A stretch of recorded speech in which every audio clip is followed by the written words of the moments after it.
The glass shattered against the far wall of the Silver Creek Saloon before anyone could draw a full breath. Deputy Orla Whitfield stood in the doorway with her hand still extended from the throw, her dark eyes locked on the man who had been speaking. His name was Cutter Briggs, and he was a big man, broad across the shoulders, with the kind of face that had been broken and reset more than once. He sat at the center table with 3 other men she recognized from the Harmon outfit, and every single one of them had gone very still. The whole saloon had gone still. Orla walked in slowly, her boots making deliberate sounds on the warped floorboards. The bartender, Old Pete, had backed himself against the far shelf. 2 dancing hall girls had retreated to the staircase. The piano had stopped mid-note. "Say it again," Orla said. Her voice was quiet. That was the most frightening part of it, the absolute quiet of it, the way it did not waver. Cutter Briggs looked at her with the special contempt that certain men reserved for women who wore badges. His lip curled. He had been saying, loudly enough for half the room to hear, that a woman wearing a deputy star was a joke told by a fool. That Orla Whitfield had only gotten her position because Sheriff Hartley had gone soft in his old age. That the day she actually stopped a real criminal would be the day pigs flew over Dusty Creek. He had said several other things too. Cruder things. Things that had made the man sitting next to him laugh. "I said what I said," Cutter replied, leaning back in his chair with false ease. "You breaking glasses now? That your big lawman move?" Orla had reached his table. She put both hands flat on the surface and leaned in close enough that she could smell the whiskey rolling off him. "You have 2 choices," she said. "You apologize to every person in this room for wasting their air, or I find a reason to run you in. And trust me, Cutter, I will find one." Something moved behind her. Not a threat exactly, but a presence, large and deliberate. She caught it in the edge of her vision and did not flinch, but it registered. Whoever it was had stepped through the saloon doors just after her. Cutter looked past her shoulder and something changed in his face. The contempt flickered. His eyes did a quick calculation she recognized as the kind men did when they suddenly felt outnumbered. "Easy now," said a voice from behind her, low, even, and utterly unhurried. "The deputy asked you a question." She did not turn around. She did not need to. But she filed the voice away. The particular timbre of it, the way it had not asked anything of her, had not swept in to rescue her, had simply added weight to what she had already set in motion. Cutter Briggs pushed back from the table and stood up, and for one suspended second the whole room waited. Then he tipped his hat in something that was almost mockery but landed somewhere nearer to defeat, and he walked out with his 3 companions behind him. The saloon exhaled. Orla stood up straight. She turned around. He was taller than the doorframe almost required. Dark-haired, somewhere in his early 30s, with a jaw that looked carved from the same pale rock as the Mesa country to the west. He wore a long duster that had seen serious weather, and on his left hip sat a Colt single-action army that looked like it had been drawn so many times the leather of the holster had worn thin and pale. There was no star on his chest, no badge of any kind. His eyes were gray. Not the cold gray of winter sky, but the complicated gray of storm light on water. He met her gaze and said nothing. Then one corner of his mouth moved in something that was not a smile, but was not a smile either. "I didn't need the help," Orla said. "I know," he said. "I just wanted a drink." That had been 2 months ago. And every single thing that happened after began in that moment, in the wreckage of a glass, and the silence of a held breath, and the sound of boots on warped floorboards. She had not known his name yet. She had not known that he was already in serious trouble. She had not known that within 3 weeks she would be standing between him and something she could not have named that first night. not certain whether she was protecting the law or something much more personal and much more dangerous. But that was the nature of most things that changed a person's life. They arrived looking like nothing special at all. His name was Arlo Mercer. She would not learn that until the next morning. Dusty Creek, Colorado Territory, sat in the low bowl of a valley between two ridgelines in the autumn of 1882.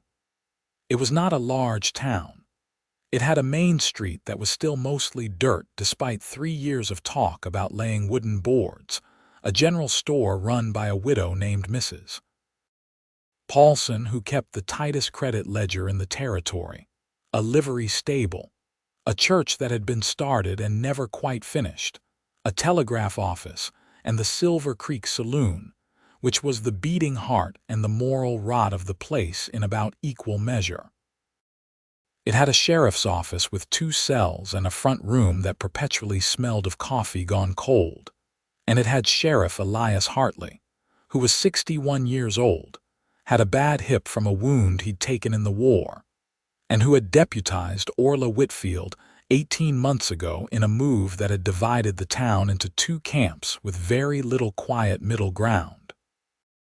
The people who supported the decision said Orla was the best shot in the county, that she had single-handedly tracked down the man who had robbed the postal relay station the previous spring, and that Dusty Creek needed law that did not come with a saloon bill attached.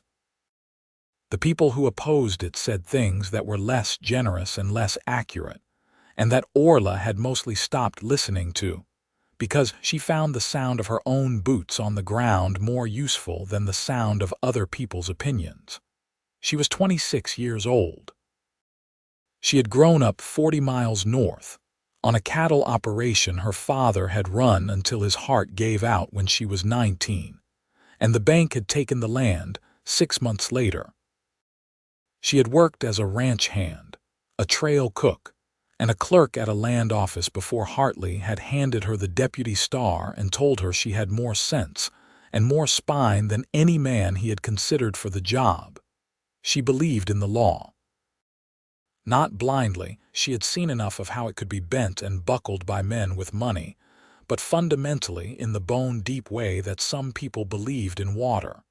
You needed it. Without it, everything turned to dust.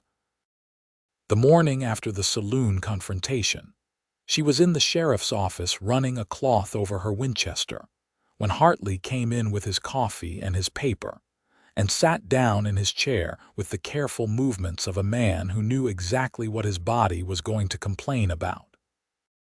"Heard you had a situation at Pete's place last night," he said. "It was handled." "Heard someone else helped handle it." She looked up at him. He was reading his paper with the studied neutrality of a man who wanted information but was too smart to ask directly. "Man, I didn't know," she said. "Tall, dark-haired, long duster." Hartley turned a page. "Name Mercer mean anything to you?" It did not yet. She shook her head. "Arlo Mercer," Hartley said. "He came to see me this morning, has a letter of introduction from the U.S. Marshal's office out of Denver." Orla set the Winchester down. "What does the Marshal's office want with Dusty Creek? Not the town specifically." Hartley folded the paper. "He's tracking a man, name of Solomon Vane. You know that name?" She did. Most people in the territory did. Solomon Vane had been a Confederate guerrilla who had never quite made the transition to peacetime that most men managed. In the years since the war, he had run a series of operations along the Colorado and Kansas borders that included robbery, extortion, and at least 2 murders attributed to him directly, with several more laid at the feet of the men who worked for him. He was intelligent, patient, and he had been consistently 1 step ahead of every lawman who had gone after him. "Mercer works for the Marshal?" she asked. "Technically." Hartley had the look of a man choosing his words with some care. "He's a special investigator. Not quite a deputy marshal, not quite a bounty hunter, somewhere in the architecture between the two. A bounty man with a letter of recommendation." A man with legal standing and a complicated job, Hartley said mildly. He believes Vane is in this area, moving through, using it as a waypoint. Has some intelligence that suggests Vane is planning something significant. He wants cooperation from the local office. And our cooperation means what exactly? Means you work with him while he's here. Orla was quiet for a moment. Through the window she could see the main street waking up in the pale morning light. A wagon moved past. Someone was sweeping the steps of the general store. "Does he know about me?" she asked. "The deputy situation. Does he have a problem with it?" Hartley's expression was careful and honest in a way she appreciated. "He didn't say so. He asked specifically to work with you." That surprised her enough that she showed it just briefly before she smoothed it back. "He asked for you by name," Hartley confirmed. "Said he had been briefed on the local law and that he wanted to work with Deputy Whitfield." She picked up the Winchester again and resumed cleaning it, not because it needed more attention, but because she needed something to do with her hands while she organized her thoughts. "When does he come back?" she asked. "He's waiting outside," Hartley said. She turned to look at the door. Through the glass she could see the tall shape of him on the boardwalk, his back to her, looking out at the street with his hands in the pockets of that long duster. She put the Winchester in the rack. She squared her badge on her chest. She opened the door. He turned when he heard it, and in the morning light she got a proper look at him for the first time.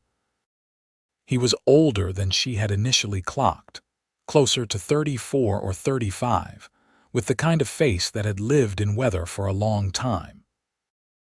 There were fine lines at the corners of those gray eyes, and there was something in his expression that she read as carefully managed, not coldness, not warmth, but the deliberate maintenance of a neutral middle ground that had probably been trained into him by necessity. "Deputy Whitfield," he said, "Mr. Mercer." She stepped out onto the boardwalk and let the door close behind her. "I hear you want to work together if you're willing. Tell me about Vane," she said. "Tell me everything you know." He did. They walked as he talked, without deciding to walk together, moving down the main street in the early morning quiet while he laid out what he knew in clear, organized terms that told her immediately he was not a man who embellished or wasted words. Solemn and Vane had been working a route through the territory moving stolen army payroll. He had contacts in Dusty Creek, at least 2 of them, whose identities Arlo had not yet confirmed. He believed Vane intended to move through within the next 3 weeks with a full exchange of the stolen funds, converting them to something more portable. "What's the hidden motive?" she asked. He glanced at her sideways. "Why do you assume there's a hidden motive?" "Because you're here 3 weeks in advance of a man who moves carefully and has been ahead of every law office that has tried to catch him. You're not here just to intercept him. You're here for something else." He was quiet for 3 paces.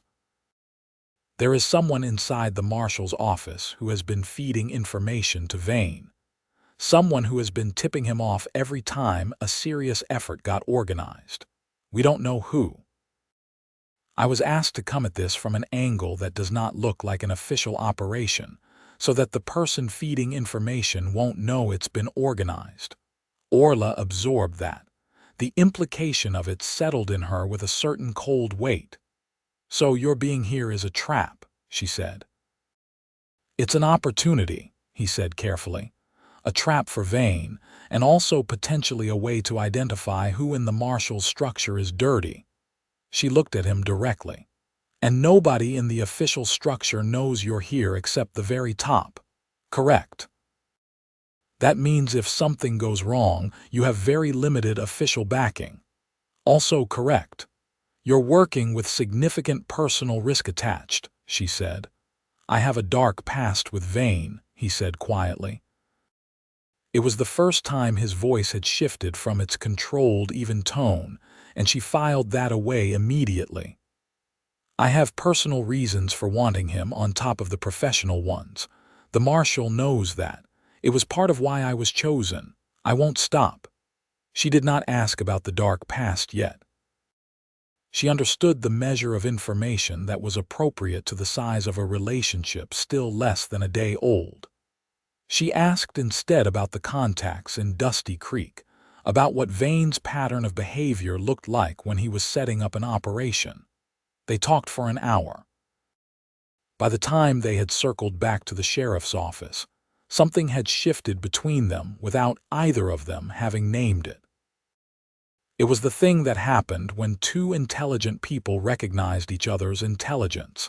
That small realignment that said this is a person worth paying attention to.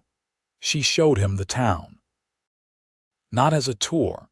She was not a tour guide, but methodically, pointing out the locations that mattered to his operation, the places where strangers were noted and where they were not, where information moved and where it was kept.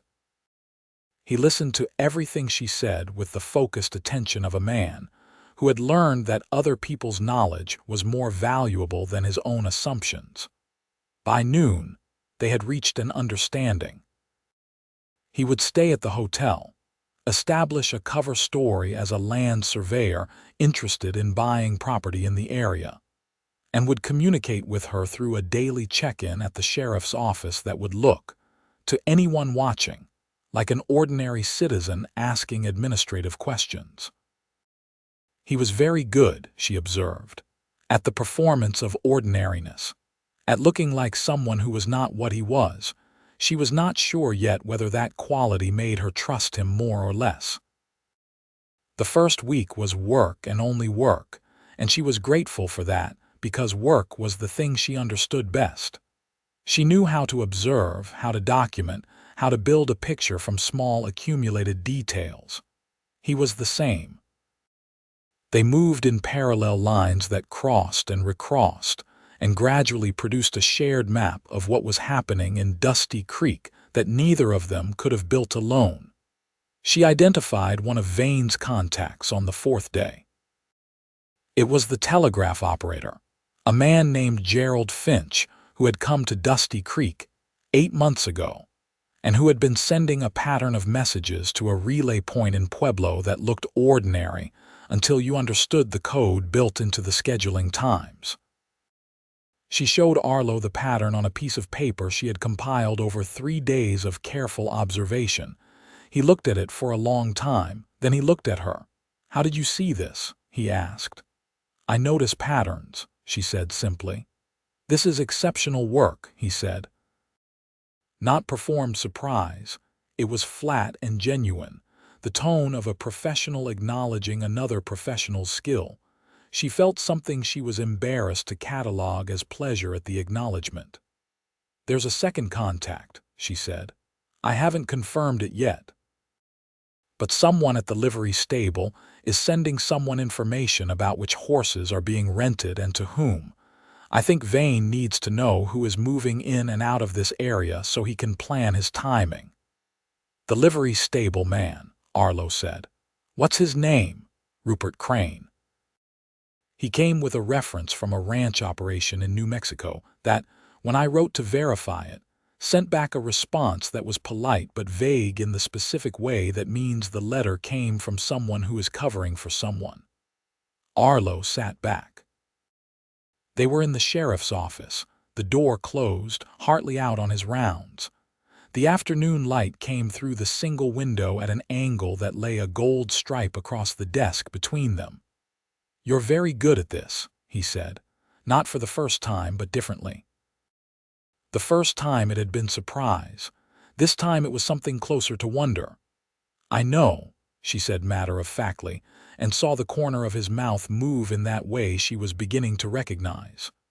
"You always accept compliments that directly?" he asked. "I find arguing with true statements to be a waste of time," she said. He looked at her for a moment with something complex moving behind those gray eyes. Then he looked back at the paper. The second week was harder. The operation required patience, and patience required presence. And presence meant that she and Arlo Mercer were spending most of their days together. And the thing that had begun as the simple recognition of a matched intelligence was quietly becoming something more complicated. She noticed things about him. The way he always positioned himself with his back to a wall, not out of visible nervousness, but as an automatic habit so deeply ingrained, it had become physical vocabulary. The way he kept his coffee cup on the left side, and his writing materials on the right, with a consistency that told her about a kind of internal order that probably extended to other parts of how he lived. The way he listened, with his whole body still and his attention completely undivided when she was explaining something. Most people listened with part of their attention already composing their response. He did not. He waited until she had fully finished and then he spoke. She also noticed the things he did not do. He did not make the small territorial gestures that men in authority positions often made around her. He did not look at her badge with any visible doubt. He did not soften his assessments of situations when delivering them to her, did not cushion hard information the way people sometimes did for women as if they required protection from reality. He treated her as a colleague of equal standing. She was not accustomed to that. She found that it created a specific kind of warmth in her chest that she did not immediately know what to do with. On the 9th day, they ate dinner at the boarding house dining room because it was the natural end point of a late afternoon working session, and neither of them had eaten, and it would have been strange to separate for the sole purpose of eating alone. Mrs. Vargas, who ran the boarding house, gave them a table by the window and brought them roast beef and boiled potatoes, and looked at them with the frank appraisal of a woman who had been watching people for 30 years and had strong opinions about what she saw. Orla noticed but did not comment on Mrs. Vargas's expression. "Tell me about the dark past," she said to Arlo when the food had come, and they were alone enough to speak. He did not pretend not to know what she meant. He set down his fork and looked at the window, at the darkening street outside, and for a moment the careful management of his expression slipped enough that she saw something underneath it, something that had been carried a long time. "Vane had a camp during the war," he said. "Guerrilla operation, nominally Confederate, but by the end of the war it was operating independently of any military command, just violence for its own sake and profit. They moved through a part of Missouri where my family had a farm." He stopped. She did not rush him. "My father tried to keep them out," he said. "Vane was 23, my father was 50, it was not a contest." He paused again. "My mother survived, my younger brother did not." "How old were you?" she asked quietly. 16. He picked up his fork again, the gesture that of a man choosing to return from somewhere rather than stay in it. "Old enough to understand what had happened, not old enough to do anything about it. By the time I was old enough, Vane had moved on and the trail had gone cold. But you found it again." "Years later. I had been working in law for about 7 years, working legitimately, building cases, understanding how men like Vane operated, and I found his trail again. I brought my findings to the marshal's office in Denver, and that was how I was recruited for this specific situation." He looked at her directly. "They know about my history with him," I told them. "I am not operating under any illusion that I am impartial." "But you're controlled," she said, "not a question." "I won't do anything outside the law," he said. And she believed him, not because she was naive, but because she had been watching him for 9 days, and she had learned the shape of his character well enough to recognize that he was telling the truth. "But I also will not stop until it is done." "I understand that," she said. They looked at each other across the table in the boarding house dining room with the last of the day's light going orange through the window, and something passed between them that was not words and was not yet anything with a name. But it was real, and she felt it with the same certainty she felt changes in the weather. She thought about it later that night, lying in her narrow bed in the small house. She rented 2 blocks from the sheriff's office, with the wind coming through the gap under the window frame in that cold knife-like way it did in late October in the mountains. She thought about Arlo Mercer and his gray eyes, and the story he had told her, and the particular way he looked at her. And she decided, with the matter-of-fact self-honesty that was part of her basic character, that she was in danger of falling in love with him. She was not frightened by this realization. She was cautious about it. There was a difference. The danger of falling in love with a man who was passing through, who had a specific mission in her town and would leave when the mission concluded, was a danger she could clearly see and name. The danger of falling in love with a man who had a deep personal grudge against someone he was hunting, and all the things that could go sideways in a situation like that, was also a danger she could see and name. She named them both clearly in her own mind, and then she acknowledged that the naming of a thing did not necessarily mean the stopping of it. She went to sleep. In the morning, something had changed in the temperature of the operation, and she felt it the moment she walked into the sheriff's office and saw the expression on Hartley's face. "Veins moving faster than expected," Arlo said.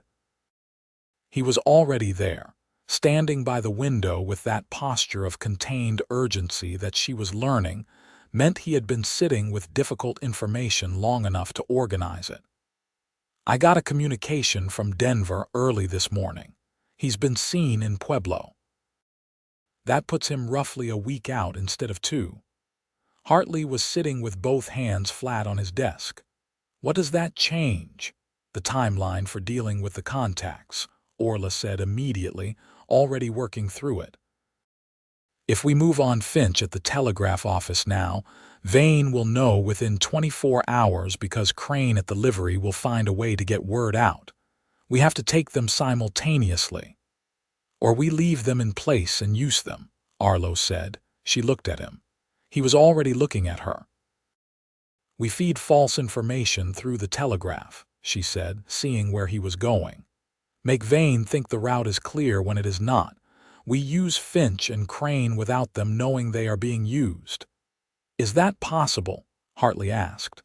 "If we can get access to Finch's cipher," Arlo said. "Which means getting close to Finch without alerting him." Orla thought about it. "I've been in the telegraph office twice this week on routine business. He doesn't suspect me. He's the kind of man who dismisses people he doesn't see as threats."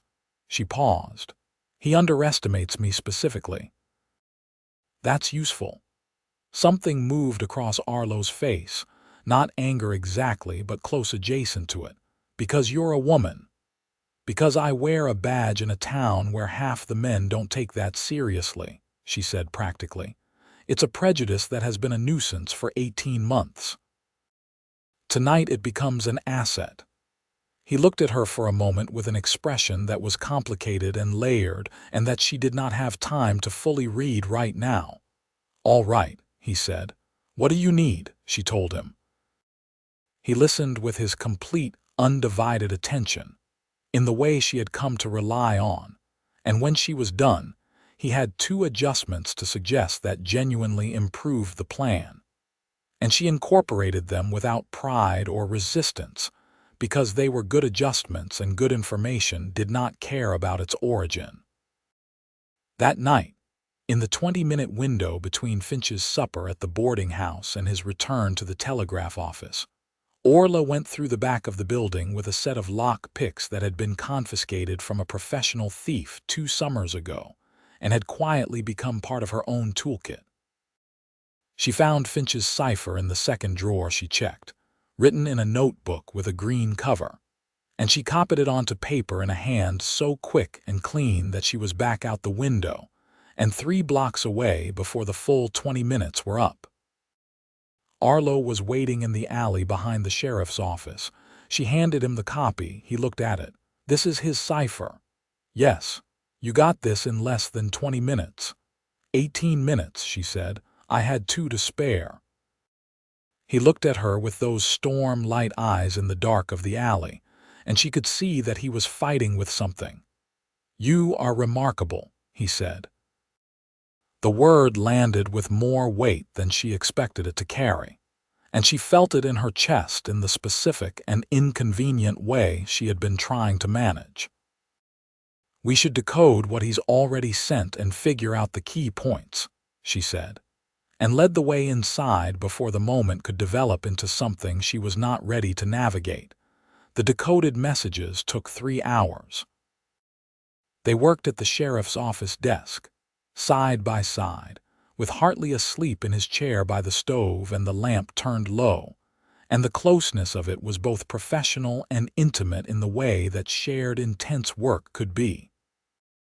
She was aware of the warmth of him at her shoulder, the slight roughness of his handwriting against her own clear print, the moment when both their hands moved to the same line of text and their fingers almost touched. She did not acknowledge it. Neither did he. But the not acknowledging was itself a kind of acknowledgement. What they found in the messages was more than they had expected. Vane was not just moving stolen payroll through Dusty Creek. He had a buyer arranged in California, but the exchange point was here in this valley, because one of his contacts owned a property at the western edge of the town that had a sealed storm cellar large enough to hold the kind of inventory Vane was moving. The contact was not Finch or Crane.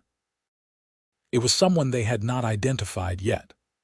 "There's a third person," Orla said, sitting back.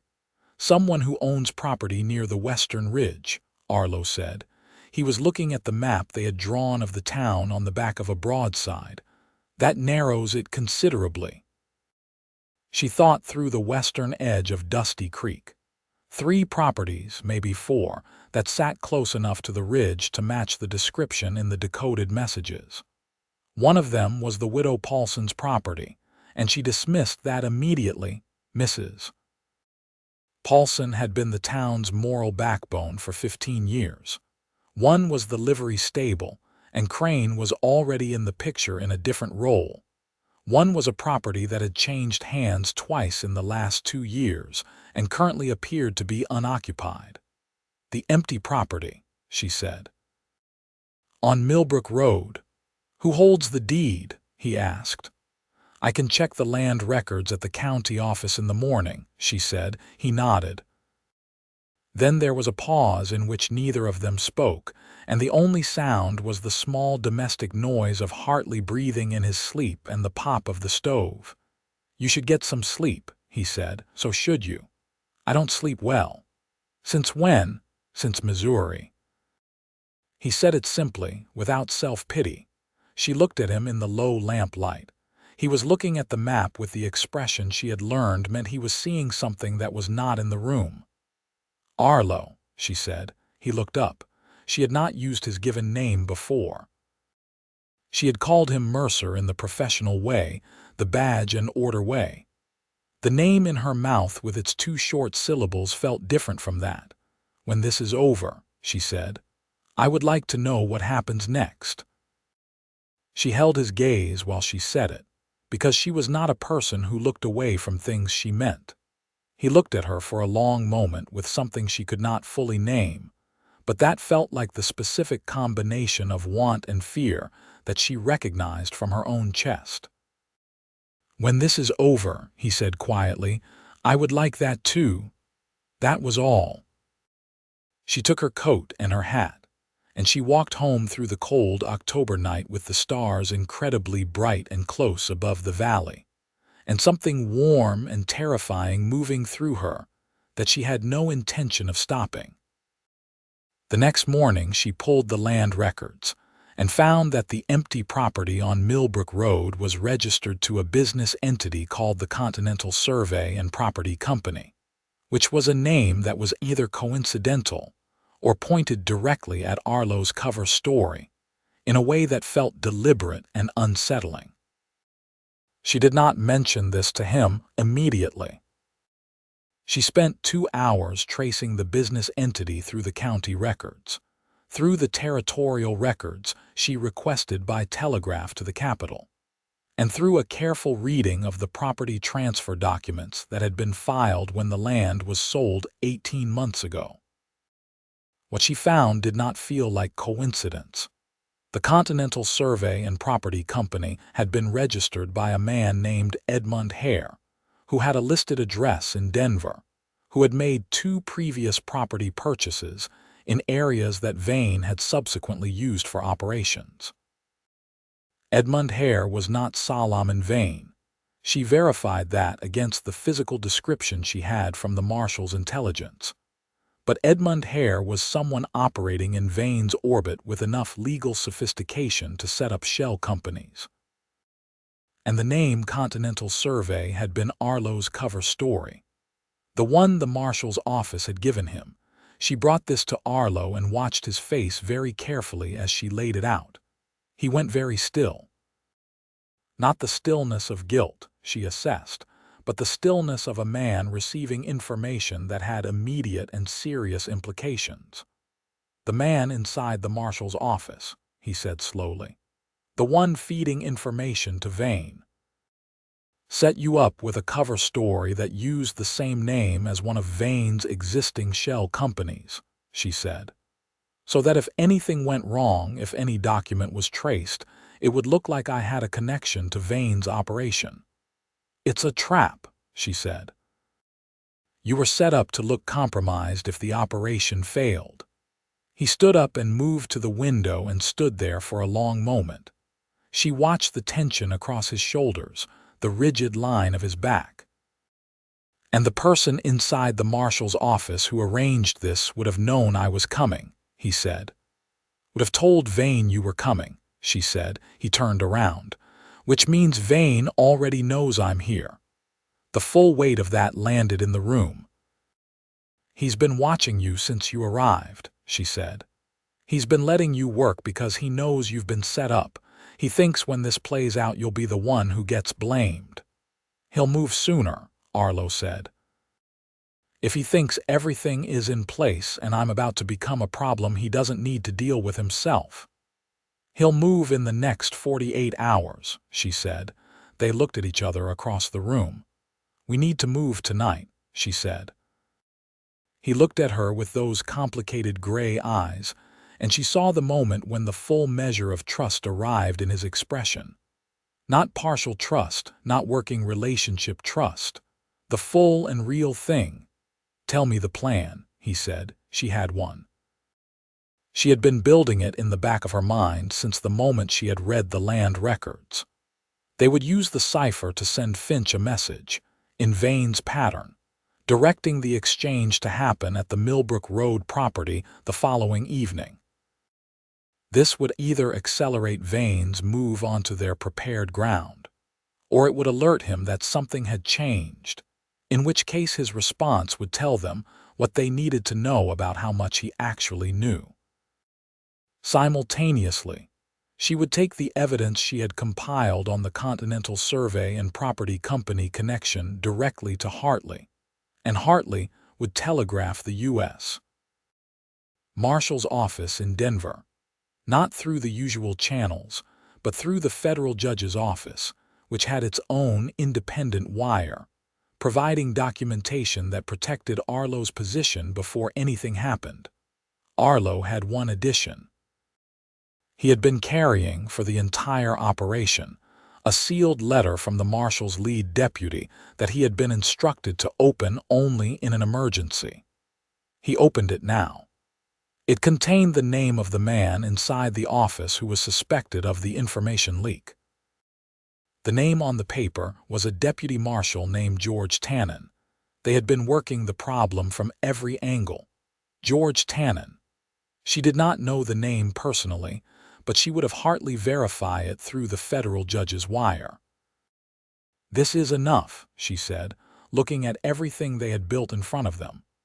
The decoded messages, the land record evidence, the shell company documentation, the sealed letter. "This is a full case. It's enough to protect the operation," Arlo said. "It's not yet enough to put Vane in a cell. We need him to show up," she agreed.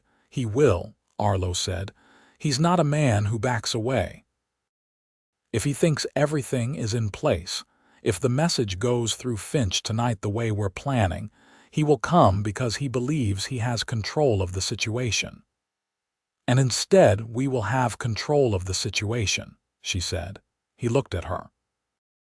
Then he did something she had not seen him do before. He smiled.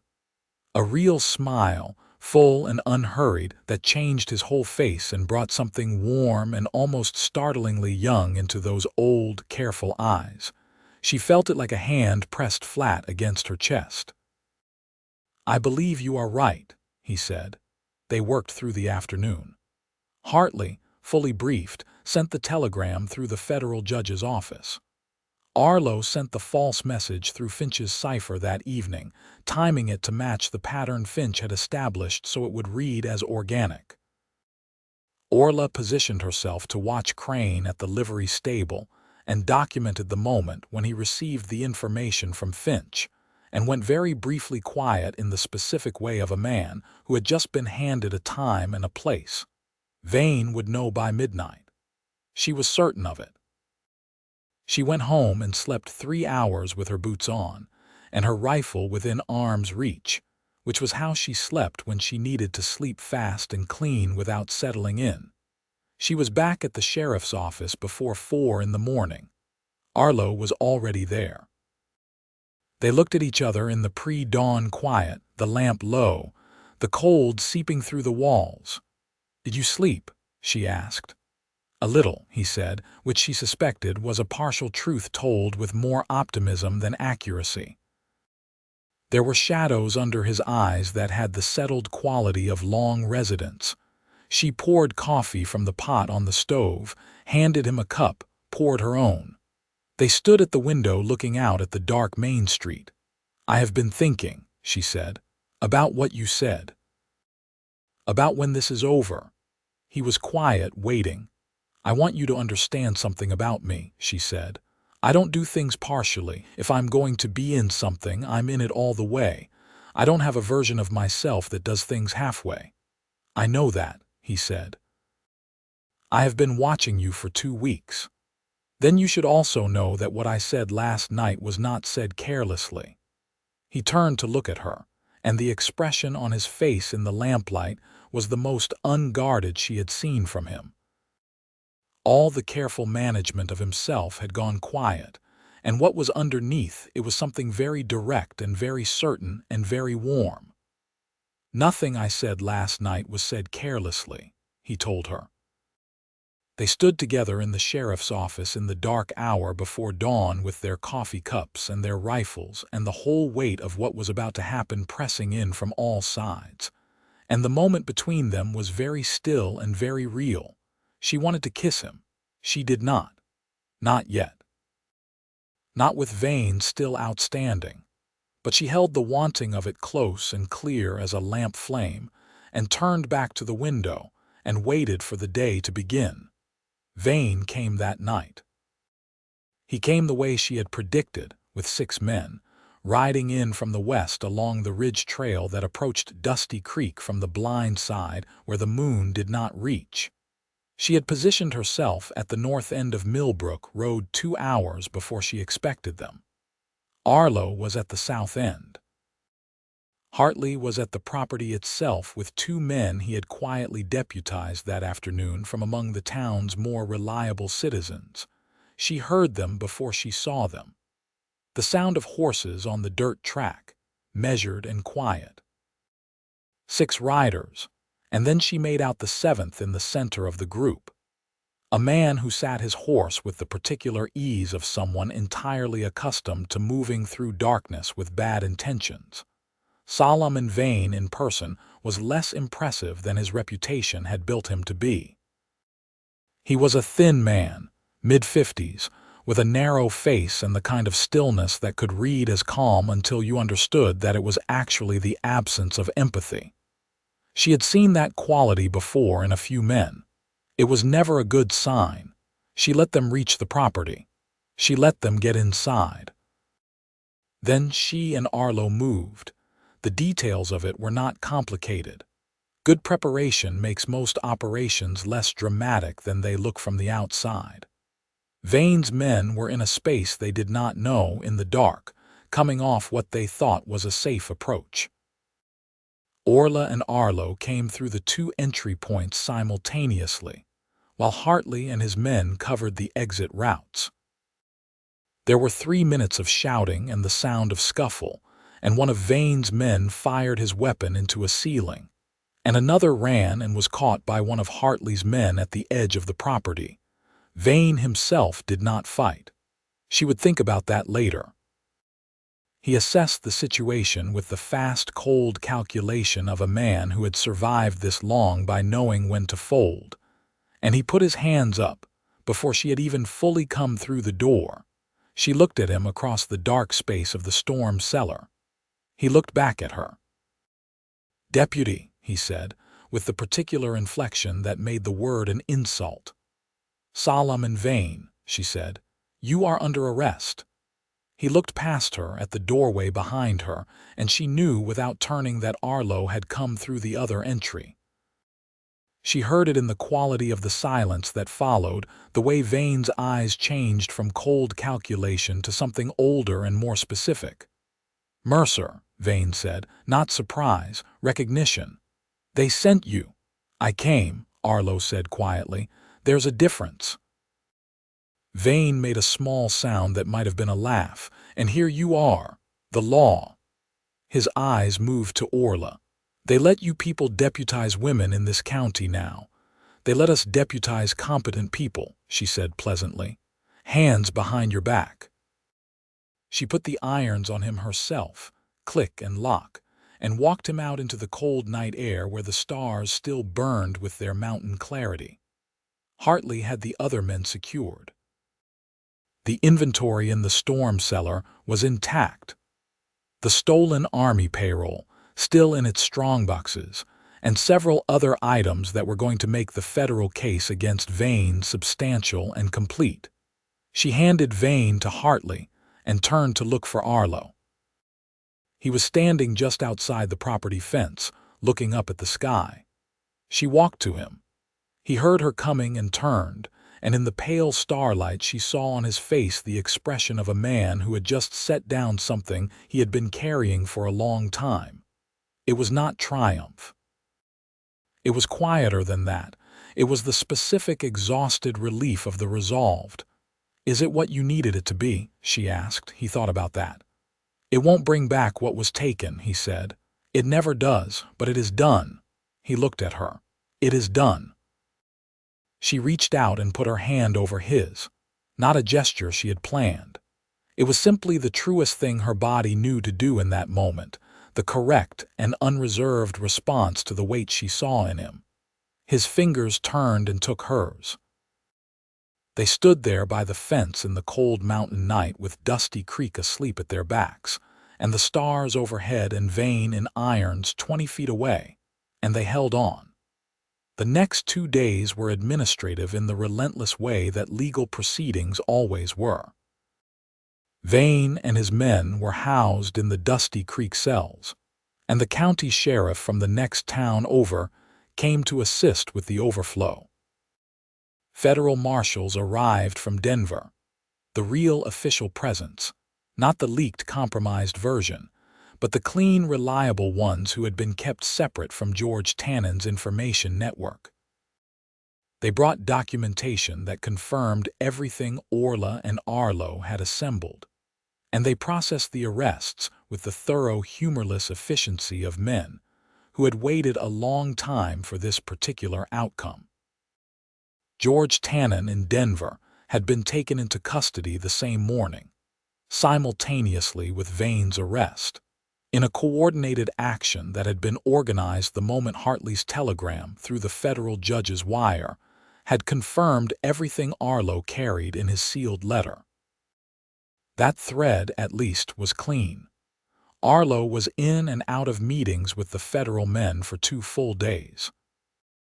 She saw him in passing in the kind of brief corridor exchanges that serious procedural work produced, and each time there was the small acknowledgement between them, a look, a slight adjustment of expression, That said, we haven't forgotten. We are still here.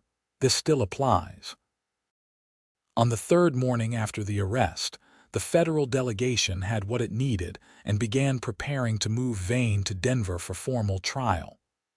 Orla stood on the boardwalk in front of the sheriff's office and watched them load the transport wagon. Hartley stood beside her. "Good work," Hartley said. He said it simply, as a fact, without the qualifying additions that people sometimes felt compelled to attach to compliments given to her specifically. Just good work, clean and complete. "Thank you, Elias," she said, which was the first time in 18 months she had used his given name. He looked at her with the slight surprised pleasure of a man who had not expected that. Then he nodded and went back inside. Arlo came out of the hotel behind her. She heard his boots on the boardwalk and turned. He was carrying his travel bag. He had put on a clean shirt. He looked rested in a way she had not seen before, like a man who had finally slept without the weight on his chest. She looked at the bag. Something in her chest did a specific thing she did not enjoy. "Going back to Denver?" she asked. "I have to file my reports," he said. "Testify before the federal prosecutor. There are several weeks of follow-up that I cannot avoid." She nodded. She understood that. She understood it completely and practically, and she did not let any of the thing happening in her chest affect the clear-eyed understanding of the practical reality. "Several weeks," she said. "Orla." He stopped in front of her and she looked up at him. She was not a short woman, but he had several inches on her, and in the morning light he looked very solid and very real and very much like something she did not want to watch leave on a wagon. "I told you I don't do things halfway," she said before he could speak. "You did," he agreed. "I also told you that what I said was not said carelessly." "You did," he said again. "So I want you to know that several weeks is a manageable distance," she said. "And that when the reports are filed and the testimony is given, I expect you to come back." He looked at her for a moment with those storm-light eyes that were warmer now than they had been, warmer than she had first thought them capable of being. "I was going to ask if I could come back," he said. "You don't need to ask," she said. "You just need to do it." He set the bag down on the boardwalk.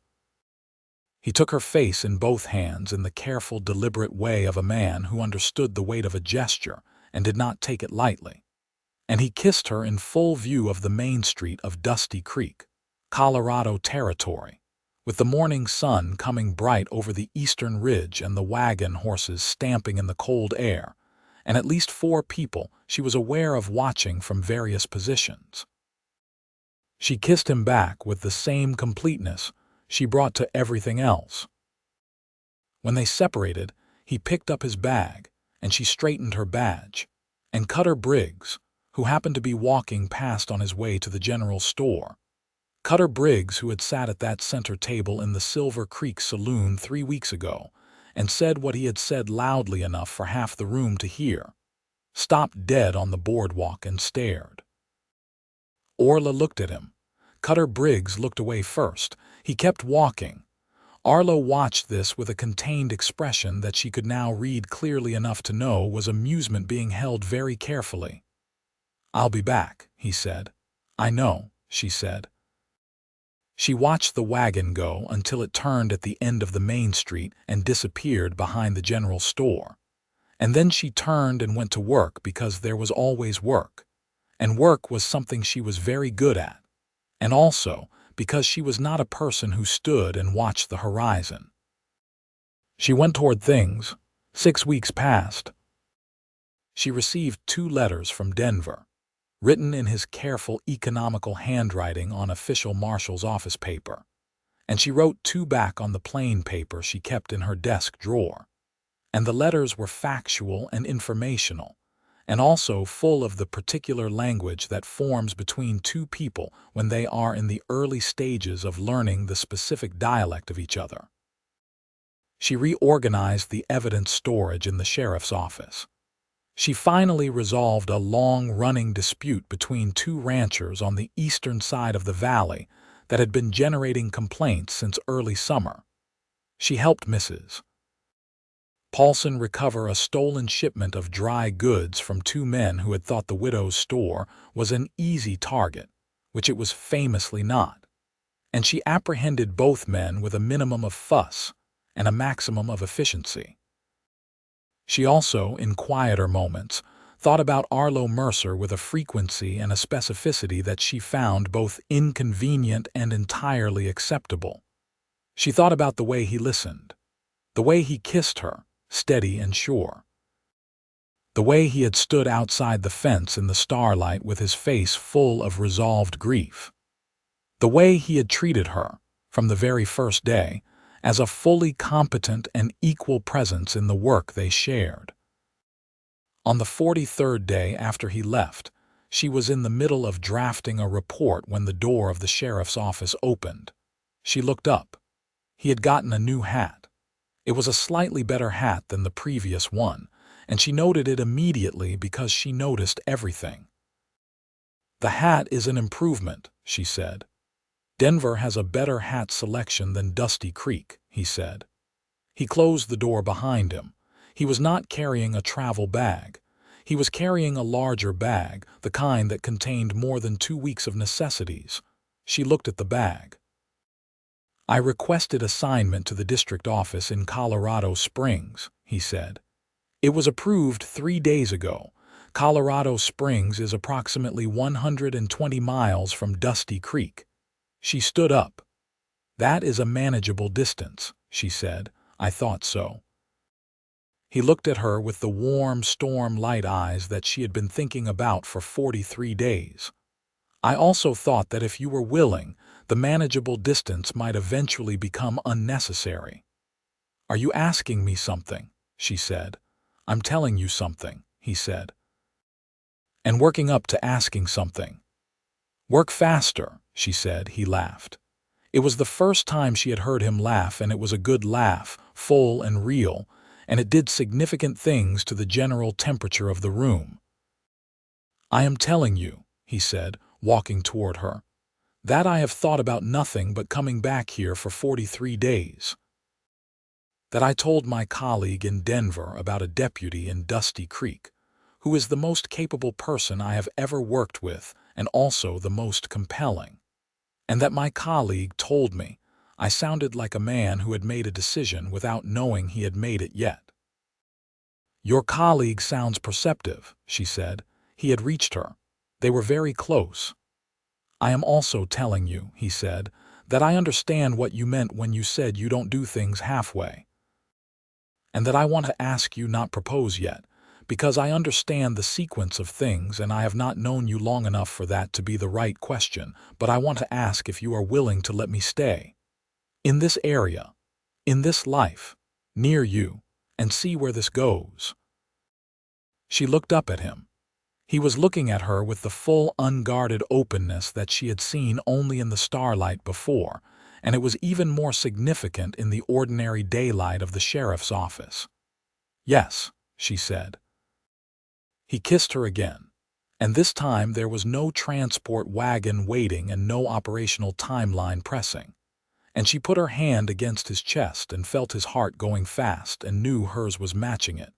And it was neither rushed nor careful but exactly what it was, completely. The winter that followed was the most particular winter of her life, in the way that the first winter of a real thing always is. He had rented a room at the boarding house initially, and then a small property on the eastern end of the main street, when it became clear that his assignment to the Colorado Springs office was going to be permanent. The distance between Colorado Springs and Dusty Creek was workable. He was in town more often than not. The arrangement settled into something with real shape and real weight. He was present in the town in ways that were not official but that mattered. He helped 2 families on the edge of the valley with a property dispute that had legal complexity beyond what the local land office could handle. He assisted Hartley with a case that required the kind of federal documentation the old sheriff could not generate independently. He was useful in the careful, unassuming way of someone who did not need to be seen being useful. People made assessments of him, as people in small towns did. Most of the assessments were positive. Even Cutter Briggs, who had reorganized his behavior somewhat after the Millbrook Road events, had made clear that certain reputations in Dusty Creek were not aspirational, managed a nod when he passed Arlo on the street. Orla and Arlo moved through the winter in the unhurried way of people who were not competing with time. They had supper most evenings, sometimes at the boarding house and sometimes at her small house, where she had turned out to be a solid, practical cook who produced food that was not beautiful but was reliable and good. They talked for long hours about everything: the law, the territory, the things they had seen and done, the shape of what they each believed about how people ought to behave toward one another. She learned the full history of him.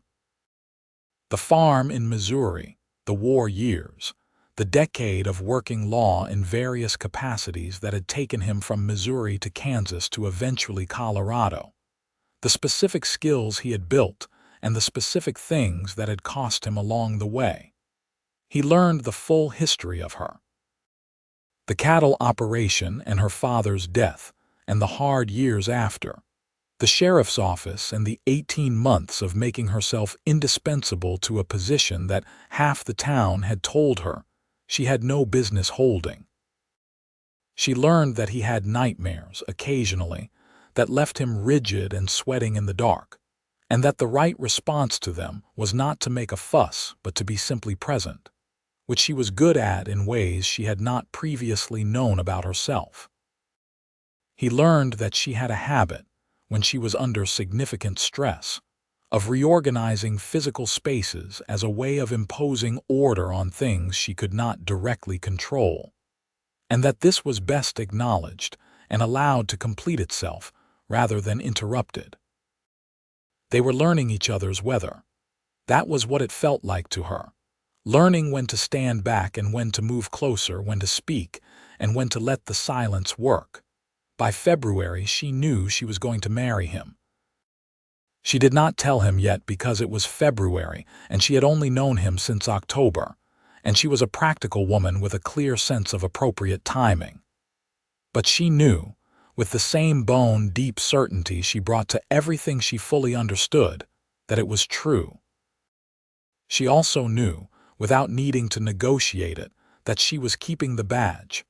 On a Tuesday in early March, during a long evening at her kitchen table with coffee and the county land assessment they were both reviewing, he put down his pen and looked at her across the table and said, "Orla." She looked up. "I think I have known you long enough now," he said. She looked at him very steadily.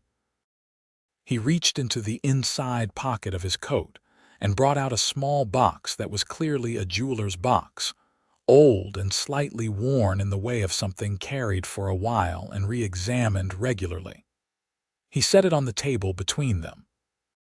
"I bought this in Denver," he said, "on the 4th day of my testimony period, which was the 14th day after I left. I have been carrying it for approximately 110 days.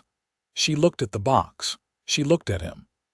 "That is a great deal of carrying," she said. "I wanted to be certain," he said, "about myself and about you and about whether what I felt was the kind of thing that lasted.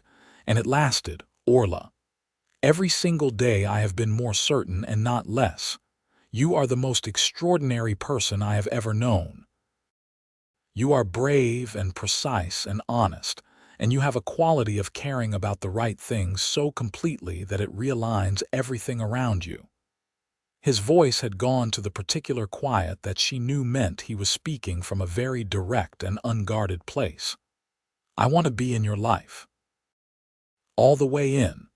I know you don't do things halfway, and neither do I, and I am asking you to marry me." She opened the box. Inside was a simple gold ring with a small stone, well chosen for her, nothing showy, nothing impractical, exactly the kind of thing that understood who she was. She looked at it for one moment, then she looked at him. "Yes," she said. Same word as before, same certainty behind it, but differently freighted now. "Complete," he exhaled. She had not realized how much of him had been held waiting for that word, until she heard the breath come out of him, long and quiet, like something released. She reached across the table and took his hand. They were married in May in the unfinished church on the north end of Dusty Creek, which Mrs. Paulson had campaigned to have finally completed over the winter, and which had, in fact, been brought to full structural completion by 3 local carpenters in the weeks of February and March. It had a real roof and real walls and real pews that smelled of fresh cut pine. It did not yet have much in the way of decoration, but it had light, great shafts of it coming through the new windows, and it had the whole community, or most of it, seated in those pine pews. Hartley stood up for them as a witness. He looked uncomfortable in his good coat, but genuinely moved in the way of a man who had made a good decision and was being confirmed in it. Orla wore a dress that was not white because white was not practical, and she was a practical person, but it was a deep blue that worked well with her dark eyes, and she had her hair done up in a way she almost never wore it, and she held her badge in her pocket for the ceremony and put it back on as soon as it was over, because that was who she was. Arlo, when he saw her walk down the aisle toward him in the May sunshine, had an expression on his face that she was fairly certain she would remember for the rest of her life. It was the full and unguarded thing, all of it, available. She reached him and took his hands. "You look beautiful," he said quietly. "You're biased," she said. "Thoroughly," he agreed. The preacher, who was a young man named Reverend Aldrich, who had come to Dusty Creek 6 months ago and was still learning the particular character of his congregation, performed the ceremony with earnest energy and a slightly uncertain delivery that she found entirely forgivable given the circumstances. The vows were the traditional ones, and she meant every word of them with the same complete and practical certainty she brought to everything. They were married. The church applauded. Mrs. Paulson cried, which she had apparently been doing with great enthusiasm for the full 5 minutes of the ceremony, as Orla later discovered. Hartley shook Arlo's hand with the grip of a man who was communicating several things at once without words.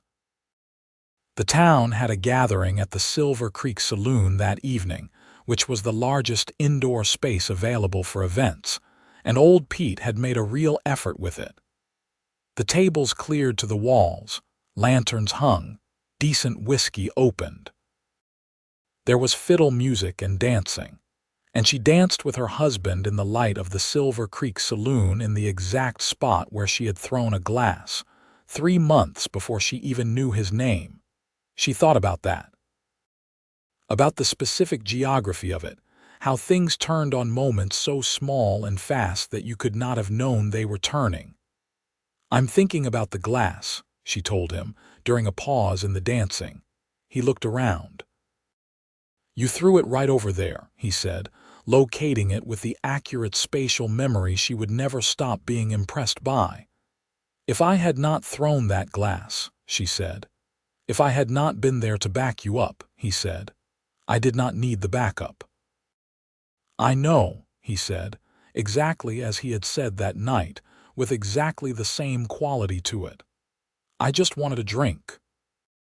She laughed, and he laughed, and they were laughing together in the Silver Creek Saloon, surrounded by the whole complicated warm mess of the community they both lived in, and she thought that a person could do a great deal worse than this as a life. A year passed.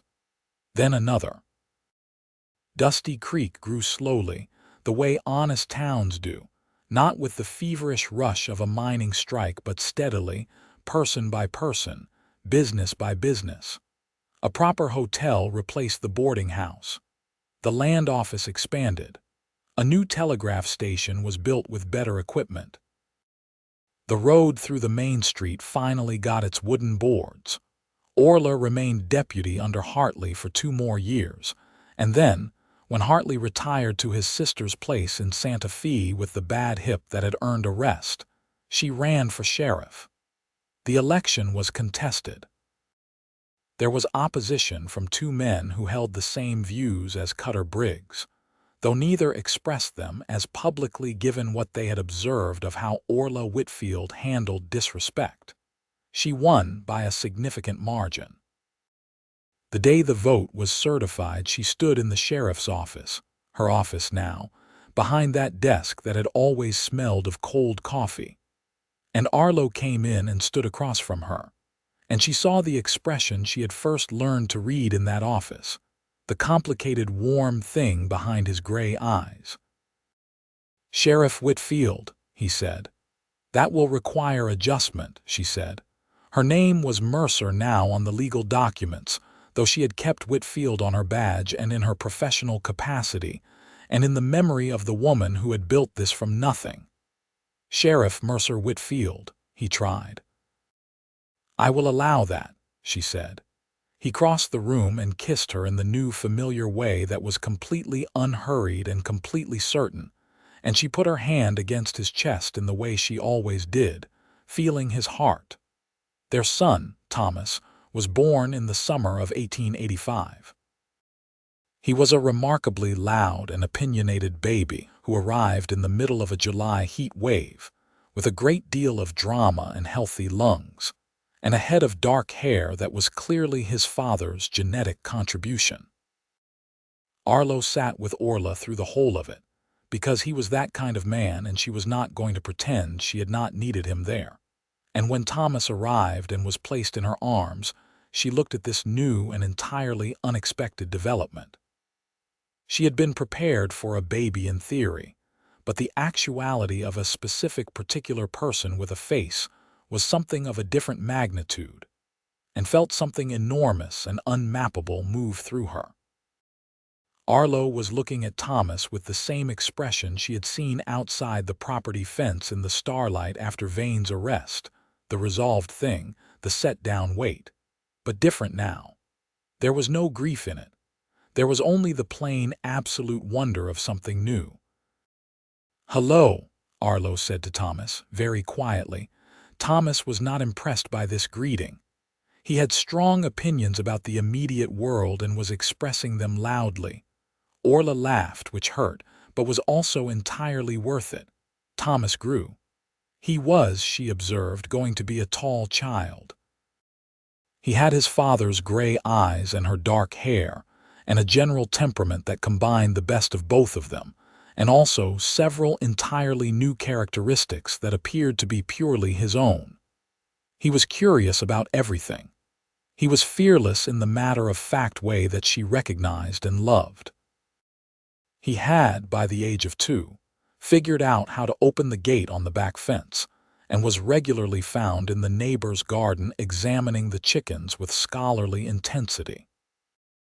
"He has your investigative instincts," Arlo observed one afternoon, watching Thomas solemnly questioning a chicken through the fence. "He has your persistence," she said. They looked at each other over the head of their son, and the look between them was everything she had learned about what this was. The love that had been built from respect and trust and work and patience. The love that looked like it did because it had been earned clearly and carried straight. The years of the mid-1880s were good years, and complicated years in the way that all true years are. The territory moved toward statehood, which was a thing happening on the horizon of everyone's life in Colorado. The law continued to change and develop and occasionally to disappoint, and Orla continued to be the kind of sheriff who did not allow it to disappoint inside her jurisdiction if she could prevent it. Arlo's work took him to Colorado Springs regularly, and the work was important. The marshal's office in the wake of the Vane case and the Tannen corruption exposure had undertaken a serious internal reorganization, and he was part of that work, the slow, careful rebuilding of an institution that had been compromised. He was good at it. It was not as dramatic as tracking a man through the mountains, but it was important in the specific way of things that lasted. He knew that, and she respected it. A second child. She had thought, when Thomas was 18 months old and the summer was hot and golden over the valley, that she might like a second. She had not said this aloud for several weeks because she was examining the thought carefully. Then she told Arlo one evening on the porch of their house. A proper house now. 3 rooms and a front porch and a garden that produced tomatoes of genuine quality in the late summer. And he had listened with his full attention in the way he always did. And when she was done, he had said that yes, he thought so too. And that had been the entirety of the conversation because they did not need to use more words than a thing required. Their daughter arrived in the spring of 1887, and they named her Clara, and she had her mother's dark eyes and her father's careful watchfulness, and a laugh that was entirely her own and would, Orla suspected, be her most effective tool in the world for the rest of her life.